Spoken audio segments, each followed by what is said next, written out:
오늘 성경 빌립보서는 낮아지시는 예수님을 우리에게 소개하고 있습니다. 그는 근본 하나님의 본체시나 하나님과 동등됨을 취할 것으로 여기지 아니하시고 오히려 자기를 비워 종의 형체를 가지사 사람들과 같이 되셨고 사람의 모양으로 나타나사 자기를 낮추시고 죽기까지 복종하셨으니 곧 십자가에 죽으심이라. 예수님은 낮아지셨습니다. 낮아질 수 없는 분이 한없이 낮아지셨고 겸손할 필요가 없는 분이 끝없이 겸손하셨습니다. 자, 그런데 그렇게 낮아지시고 또 하늘의 뜻에 복종하여 죽으신 그 예수님이 어떻게 되셨습니까? 그것으로 끝났습니까? 그렇지 않습니다. 예수님은 낮아지셨으나 하나님은 그를 높여주셨고 예수님은 죽기까지 복종하셨으나 하나님은 그 앞에 만물이 무릎 꿇게 하셨습니다. 성경은 우리에게 이 예수님을 본받으라고 말씀합니다. 우리가 예수를 믿는 참 믿음 안에 있는 증거가 무엇입니까? 그것은 무엇인가를 요구할 수 있지만 내려놓을 줄을 알고 자기를 비워서 섬기는 자가 되고 사람들이 알아주든 그렇지 않든 낮아지고 희생하는 것입니다. 이것이 예수 믿는 사람들의 모습이요 참 신앙의 증거입니다. 이제 사도 바울은 우리에게 권면합니다. 그러므로 나의 사랑하는 자들아, 너희가 나 있을 때뿐 아니라 더욱 지금 나 없을 때에도 항상 복종하여 두렵고 떨림으로 너희 구원을 이루라. 항상 복종하여 너희 구원을 이루라 라고 말씀합니다. 복종은 참 좋은 것입니다. 세상에서 가장 불행한 사람은 복종의 의미를 깨닫지 못하는 사람입니다. 복종은 내가 약해지는 것도 내가 비굴해지는 것도 아닙니다. 아무리 교만한 사람도 교통 신호 앞에 복종해야 합니다. 그것이 그를 보호하고 있습니다. 붉은 신호에 갈 수 없고 푸른 신호에 나아갈 수가 있습니다. 아무리 내가 급해도 이 질서 앞에 복종해야 합니다. 이것을 못 참아서 앞으로 뛰어가면 어떻게 되겠습니까? 30초 먼저 가려다가 30년을 먼저 가게 됩니다. 우리는 복종함으로써 우리의 구원을 이루어 가야 합니다. 우리의 구원을 가리켜 성경은 이 세 가지의 시점으로 묘사하고 있습니다. 하나는 과거의 구원이요, 다른 하나는 현재의 구원이요, 또 다른 하나는 미래의 구원입니다. 과거의 구원을 전문 용어로 칭의라고 하고 영어로 justification이라고 합니다. 현재의 구원을 성화라고 하고 영어로 sanctification이라고 합니다. 미래의 구원을 영화라고 하고 영어로 glorification이라고 말합니다. 자, 그렇다면 오늘 12절의 말씀, 너희 구원을 이루라 하신 말씀은 이 세 가지 구원 가운데 무엇을 의미하는 것일까요? 그것은 현재의 구원, 곧 성화를 의미하는 것입니다. 이 성화의 과정을 통하여 우리는 점점 더 하나님을 닮은 하나님의 자녀가 되어 갑니다. 이 12절 말씀을 새 번역으로 읽으면 이와 같습니다. 그러므로 나의 사랑하는 자들이여, 여러분들이 항상 나에게 순종하였듯이 나 있을 때뿐 아니라 내가 없는 지금 더더욱 두려움과 떨림으로 여러분들의 구원을 완성해 가시오. 자, 우리의 구원을 완성하기 위하여 우리가 해야 할 일 두 가지가 있습니다. 그 첫째는 보는 사람이 있든 없든 구원을 이루어가는 것입니다. 중국의 고전 책은담에는 이런 말이 있습니다. 사람이 보는 데서 칭찬하는 것은 칭찬이 아니다. 고요함 중에 고요한 것은 고요함이 아니다. 소란한 중에 고요한 것이 참 고요함이다. 남 안 보는 데서 칭찬하는 것이 참 칭찬이다. 자, 우리는 언제나 어디서나 그리스도인이어야 합니다. 보이든 보이지 않든, 알아주든 알아주지 않든, 여러분의 구원을 이루어 가시기를 바랍니다. 둘째로 우리의 구원을 위해 우리는 두려움과 떨림으로 구원을 이루어 가야 합니다. 바울의 이 말씀은 유오디아와 순두개로 갈라진 빌립보 교회 교인들에게 전하는 말씀입니다. 갈등하는 빌립보 교회의 교인들은 더욱더 두려움과 떨림으로 자신들의 구원을 이루어 가야 합니다. 바울은 고린도 교회를 향하여 이미 경고한 바 있습니다. 누구든지 하나님의 성전을 파괴하면 하나님께서도 그 사람을 멸하실 것입니다. 하나님의 성전은 거룩합니다. 여러분은 하나님의 성전입니다. 우리는 함께 모여 하나님의 성전을 이루고 있습니다. 그러므로 교회의 공동체는 두려움과 떨림으로 함께 구원을 이루어 가야 합니다. 그런데 이 두려움과 떨림은 공포 영화 속에 나오는 두려움과 떨림이 아닙니다. 이것은 사랑에서 오는 두려움을 말하는 것입니다. 사랑에서 비롯된 조심하는 마음, 삼가는 마음을 의미하고 있습니다. 언젠가 고3 아이를 둔 엄마와 대화를 한 적이 있었습니다. 엄마는 아이가 대학을 가야 하는데 걱정이 많다고 말합니다. 그래서 무슨 대학, 무슨 과를 위해 기도하시냐고 제가 물었더니 모르겠다고 합니다. 인류대학에 가라고 하면 실력이 모자라니 아이가 괴로워할 것이요. 그렇다고 아무 데나 가라고 하면 자기를 무시한다고 생각할까봐 아직껏 묻지를 못했다는 것입니다. 이 어머니는 이것 하나만으로도 훌륭한 엄마의 자격이 있습니다. 이처럼 내가 낳은 자식도 사랑하면 기분 상할까봐 함부로 말을 못하는 법입니다. 함부로 하는 것, 그것은 사랑이 아닙니다. 사랑하니까 말을 거리낌 없이 해도 된다고 생각하는 것은 큰 착각입니다. 진심으로 사랑한다면 우리는 두려움을 가져야 합니다. 주님께 대하여도 두려움이 있어야 합니다. 혹시나 우리가 하나님의 뜻을 어기지는 않았는가? 하나님께 죄송스럽게 된 일은 없었는가? 두려운 마음으로 자신을 살펴보아야 합니다. 이것이 사랑에서 나오는 두려움입니다. 하나님을 사랑한다면 우리의 언어와 행실 속에 더욱 조심스러움이 있어야 합니다. 이것이 오늘 구원을 이루어가는 성도들의 모습입니다. 그런데 이 구원을 위하여 우리들 혼자만의 힘으로 이루어갈 수 있는 것은 아닙니다. 이 구원을 우리 단독의 힘으로 이룰 수 없습니다. 우리의 구원을 위하여 하나님은 우리에게 소원을 주시며 또한 그것을 이룰 힘도 주십니다. 성경은 말씀합니다. 너희 안에서 행하시는 이는 하나님이시니 자기의 기쁘신 뜻을 위하여 너희에게 소원을 두고 행하게 하시나니. 자, 먼저 하나님은 우리에게 뜻을 두시고 소원을 주십니다. 마치 부모가 아이를 낳으면 그 아이에게 부모가 뜻을 두고 그 아이를 키우듯이 하나님은 내게 뜻을 두십니다. 이 아이가 커서 어떠한 사람이 되어야 할 텐데 부모는 아이에게 뜻을 두고 그리고 키워갑니다. 부모의 그 기뻐하시는 뜻이 무엇인지 커나간 아이는 잘 알고 있습니다. 그와 같이 하나님의 기뻐하시는 뜻을 우리는 다 잘 알고 있습니다. 영어로 양심을 conscience라고 합니다. 이때 con은 공동의라는 의미입니다. science는 알다, 이해하다는 의미입니다. 그러므로 양심, 하나님이 주신 conscience를 풀이하면 하늘도 알고 땅도 알고 너도 알고 나도 아는 것입니다.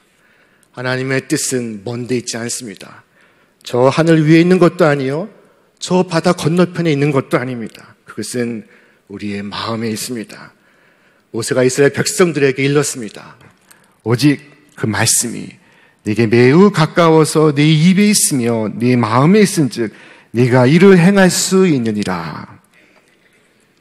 오늘 여러분의 마음속에 두신 하나님의 그 뜻이 무엇입니까? 오늘 무엇이 우리의 가슴을 뛰게 하고 그리고 우리의 마음에 소망을 품게 하고 있습니까? 그것이 하나님이 여러분 마음속에 두신 당신의 기뻐하는 뜻입니다. 자, 오늘 우리가 주님의 뜻에 하나가 될 때, 그 속에서 땀 흘리고 눈물 흘리고 피를 흘릴 때 이 땅에서 맛볼 수 없는 하늘의 기쁨과 감동을 맛볼 수가 있습니다. 오늘 우리의 삶의 현장 속에서, 그리고 갈등의 현장 속에서 하나님의 기뻐하시는 그 뜻을 이루어 가시기를 바랍니다. 하나님은 우리에게 소원을 주실 뿐만 아니라 또한 힘을 주시기도 하십니다. 너희 안에서 행하신 이는 하나님이시니 라는 이 13절 서두의 말씀은 보이지 않는 하나님의 신비하고 오묘한 역사가 우리 가운데 있다는 것입니다. 하나님은 당신의 기뻐하시는 뜻을 위하여 우리로 행동하게 하십니다. 내가 못하는 것은 하나님은 하게 하십니다. 내가 버리지 못할 때에 하나님은 버리게 하십니다. 내가 사랑하지 못할 때에 하나님은 사랑하게 만드십니다. 내가 겸손하지 못할 때 하나님은 내가 겸손하도록 이끌어 가십니다. 하나님의 일을 게을리할 때 부지런히 할 수밖에 없도록 나를 만드십니다. 내가 기도하지 않을 때 하나님은 내가 기도하도록 나를 만드십니다. 존경을 많이 받는 이 신앙의 위인일수록 인생에 어려움 겪지 않은 분이 없습니다. 그렇게 겸손해질 수밖에 없었던 사건이 그에게 반드시 있습니다. 오늘 사도 바울의 경우를 보아도 알 수 있습니다. 그가 절로 겸손한 사람이 되었으니까 그렇지가 않습니다. 그는 대단히 교만한 사람이었습니다. 그러나 그는 그 같은 겸손을 얻기 위하여 그에게는 사단의 사자, 육체의 가시가 있었습니다. 평생 그와 함께했던 가시, 빠지지 않는 고통의 가시가 항상 그를 기르고 있었습니다. 그래서 유명한 대사도가 되었습니다. 하나님의 뜻은 하나님의 생각에 머물지 않습니다. 그것은 반드시 현실로 나타납니다. 하나님께서 한 번 뜻을 두시고 행하시면 절대로 멈추지 않으십니다. 하나님께서 당신이 원하시는 사람을 반드시 만들어내고야 맙니다. 하나님의 그 의지는 저항할 수가 없습니다. 그러므로 우리는 일찌감치 그렇게 될 줄 아는 것이 속이 편합니다. 우리 하나님의 눈치를 잘 볼 수 있어야 합니다. 하나님께서 나를 어떤 방향으로 인도하시는지, 내게 대한 하나님의 그 뜻이 무엇인지 잘 아는 것은 대단히 중요합니다. 오늘 이처럼 하나님의 뜻을 알고 하나님께서 그 뜻을 반드시 이룰 줄을 알고, 그리고 우리가 걸어갈 때 주의할 것이 하나 있습니다. 그것은 원망과 시비가 내게 없게 하는 것입니다. 오늘 성경은 말씀합니다. 모든 일을 원망과 시비가 없이 하라. 자, 원망이 마음속에 있는 것이라면 시비는 입 밖에 있는 것입니다. 그래야 시비하는 사람의 마음속에는 항상 원망이 있습니다. 우리는 믿음 안에서 원망해서는 안 됩니다. 하나님의 뜻을 인정한다면 우리는 원망할 수 없습니다. 우리가 원망을 시작하면 그것은 결국 하나님의 의로까지 그 원망이 올라갑니다. 원망은 항상 거슬러 올라가기 마련입니다. 어떤 부부는 결혼해서 10년간 살고 있습니다. 그러나 한 번씩 다투고 나면 중매를 선 사람을 원망합니다. 그리고 곧 주례한 사람을 원망합니다. 그리고 낳아준 서로의 부모를 원망하고, 그리고 나중엔 하나님까지 원망합니다. 이처럼 원망을 시작하면 꼬리에 꼬리를 물고 점점 더 심해집니다. 때문에 절대로 원망을 시작해서는 안 됩니다. 하나님의 소원을 알고 그 뜻을 알았으면 원망이 내게 없어야 합니다. 또한 시비도 없어야 합니다. 이 시비란 자기 중심적인 생각에서 비롯된 것입니다. 그러나 하나님 앞에서 우리가 무슨 시비할 수 있습니까? 잘했다 못했다, 네가 크다 내가 크다, 이것이 무슨 소용이 있습니까? 하나님 중심적이요 하나님의 구원을 깊이 생각하는 사람에겐 원망과 시비가 없습니다. 이 출애굽의 역사를 보면은 출애굽 1세대 이스라엘 백성들은 광야에서 다 죽었습니다. 여호수아와 갈렙을 제외하고 다 죽었습니다. 왜 그렇게 되었습니까? 그들이 광야에서 원망과 시비를 하였기 때문입니다. 놀랍게도 이스라엘 백성들은 출애굽을 하고 나서 채 석 달도 되지 않아 원망을 시작했습니다. 애굽에서 먹던 고기와 떡을 그리워하며 하나님을 원망하기 시작했습니다. 부추와 파와 마늘을 생각하며 끝없이 원망했습니다. 목이 마른데 마실 물이 옆에 없다고 원망했습니다. 오히려 하나님이 여기까지 우리를 인도하셔서 오히려 죽게 하신다고 원망했습니다. 자, 그렇게 수많은 기적으로 순간순간 하나님의 인도를 받았음에도 불구하고 그들은 끝없이 원망했습니다. 그들은 원망했고 시비했으며 그 결과 불신앙에 빠져서 광야에서 다 엎드려 죽게 되었습니다. 그들은 구원을 완성하지 못했습니다. 얼마나 불쌍한 인생입니까? 성경은 말씀합니다. 그들 가운데 어떤 사람이 원망하다가 멸망시키는 자에게 멸망하였나니 너희는 그들과 같이 원망하지 말라. 그런 거로 우리는 원망과 시비를 그쳐야 합니다. 두렵고 떨림으로 우리의 구원을 이루어 가야 합니다. 우리의 목적은 출애굽까지가 아닙니다. 우리는 가나안까지 입성해야 합니다. 가나안 입성을 위해 우리는 이 광야를 지나가며 우리의 구원을 이루어 가야 합니다. 마음의 원망을 그치고 입술의 시비를 멈추고 여러분의 구원을 이루어 가시기를 바랍니다. 오늘 이 땅의 교회는 산속의 수도원에 비해 흠집 투성입니다. 교회에는 누구나 올 수가 있습니다. 교회 올 때 누가 신분증 검사를 하고 있습니까? 산속의 수도원은 입회 조건을 가리고 엄격히 심사하지만 교회는 누구나 올 수 있습니다.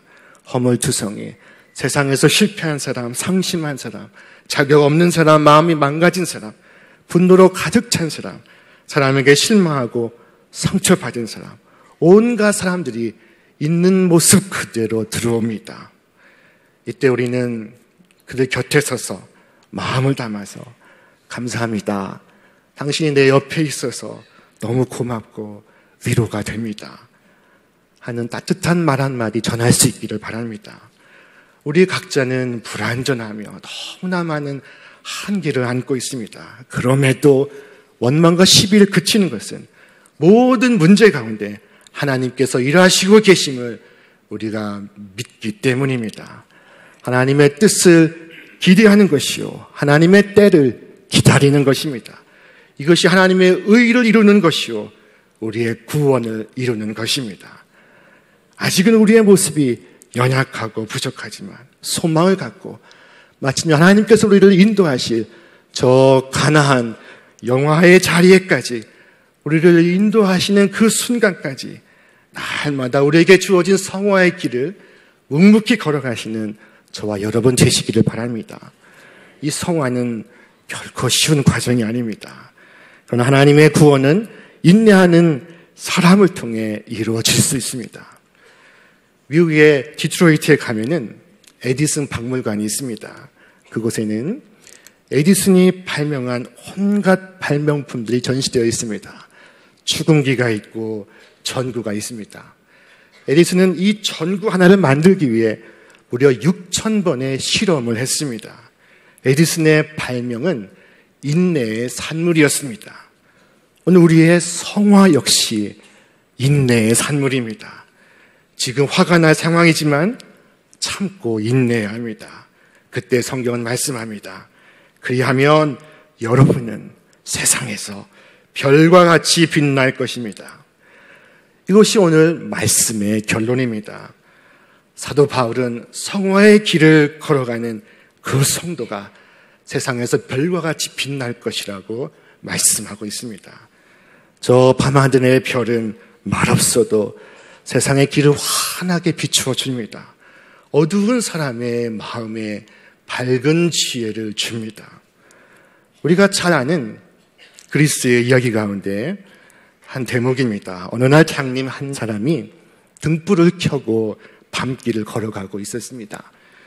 자신은 비록 세상을 볼 수 없지만 다른 사람이라도 이 빛을 보고 내게 와 부딪히지 말라고 불을 켜고 밤길을 걸어갑니다.